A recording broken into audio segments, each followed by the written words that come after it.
warahmatullahi wabarakatuh. Perkenalkan, nama saya Yerlinda Agustina, NPM 1851040272 dari kelas MBSE semester 4 angkatan 2018. Di sini saya akan berceramah singkat tentang pintu berkah terhalang oleh riba. Assalamualaikum warahmatullahi wabarakatuh. Pertama-tama marilah kita panjatkan puji dan syukur kehadirat Allah Subhanahu wa taala yang telah memberikan kita nikmat, terutama nikmat sehat, sehingga kita semua dapat berkumpul via online hari ini dalam keadaan sehat walafiat. Salawat beriring salam tak lupa kita curahkan kepada Habibana wa Nabiyana Muhammad Sallallahu Alaihi Wasallam. Semoga kita semua akan mendapatkan syafaatnya di yaumil akhir kelak. Baik, pada kesempatan praktek pengamalan ibadah atau PPI kali ini saya akan memberikan tausiah singkat tentang pintu berkah terhalang oleh riba. Keberkahan bukanlah pemberian dari Allah yang diturunkan tanpa sebab, dan keberkahan ini merupakan sesuatu yang senantiasa diminta dan senantiasa diupayakan oleh seseorang dari Allah Subhanahu wa taala. Nah, bagaimana jika kita mendapatkan rezeki dengan cara melalui riba? Apakah kita tetap mendapatkan keberkahan dari Allah Subhanahu wa taala atau sebaliknya? Karena itu, yuk simak ceramah singkat yang akan saya bawakan pada kesempatan kali ini. Baik, sebelumnya saya akan menjelaskan terlebih dahulu apa sih riba itu.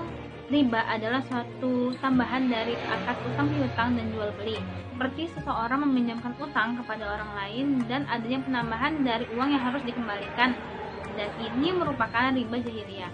Riba ini ada dua jenisnya, teman-teman. Yang pertama ada riba nasi'ah atau riba utang piutang, dan riba fadl, yaitu pertukaran barang sejenis seperti emas dengan emas, perak dengan perak, dan lain sebagainya.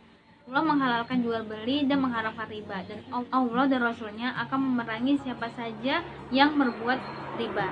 Seperti Quran surah Al-Baqarah ayat 279 yang berbunyi, A'udzubillahi minasyaitonirrajim. Bismillahirrahmanirrahim. Tafa'alu fa'zanu biharbin minallahi wa rasulihi wa in tubtum walakum ru'usu amwalikum la taslamuna wa la tuzlamun.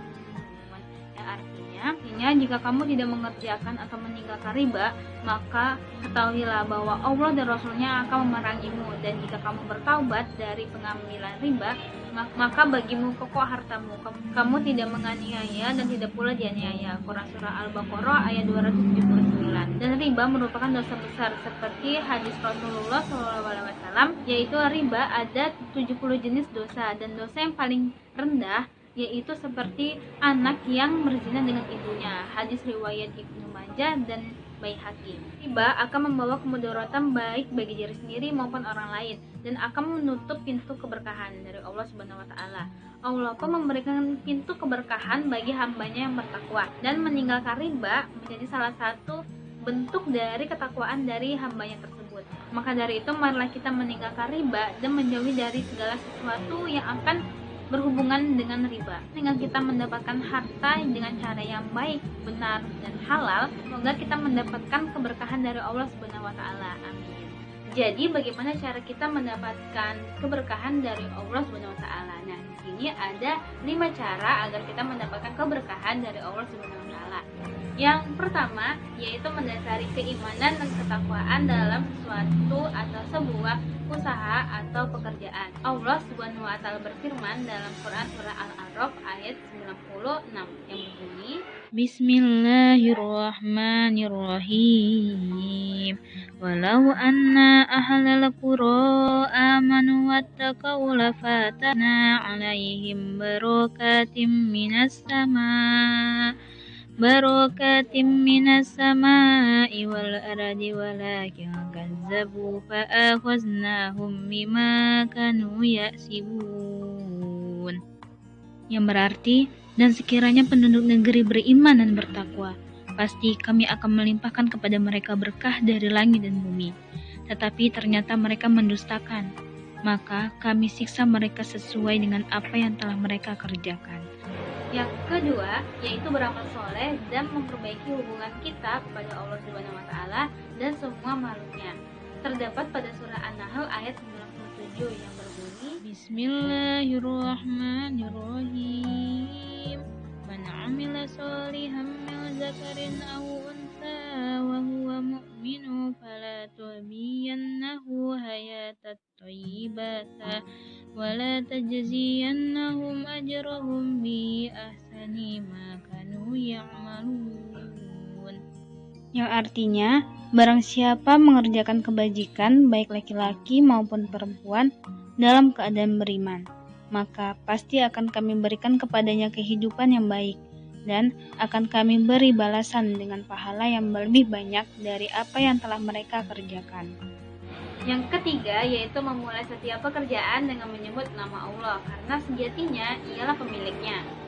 Nabi SAW bersabda, berkumpullah kalian atas makanan dan sebutlah nama Allah, maka Allah akan memberikan keberkahan pada kalian di dalamnya. Hadis riwayat Abu Dawud. Yang keempat yaitu menyegerakan diri dalam berbuat kebaikan dan membuang kemalasan di pagi hari. Yang terakhir yaitu yang kelima yaitu berlaku jujur dan melayani pelanggan dengan baik dan ikhlas. Semoga dengan kita meninggalkan dari praktek riba dan menjalankan 4 cara agar kita mendapatkan keberkahan dari Allah, semoga kita semua akan mendapatkan keberkahan dari Allah Subhanahu wa taala, baik itu dalam rezeki, tempat tinggal, dan semua hal yang telah Allah berikan kepada kita semua, dan kita akan selalu bersyukuri apapun hal yang telah Allah berikan kepada kita. Baik, demikian tausiah yang dapat saya sampaikan. Jika ada salah kata, saya mohon ampun kepada Allah Subhanahu wa taala, dan saya mohon maaf kepada Bapak dan teman-teman semuanya. Saya akhiri, wassalamualaikum warahmatullahi wabarakatuh.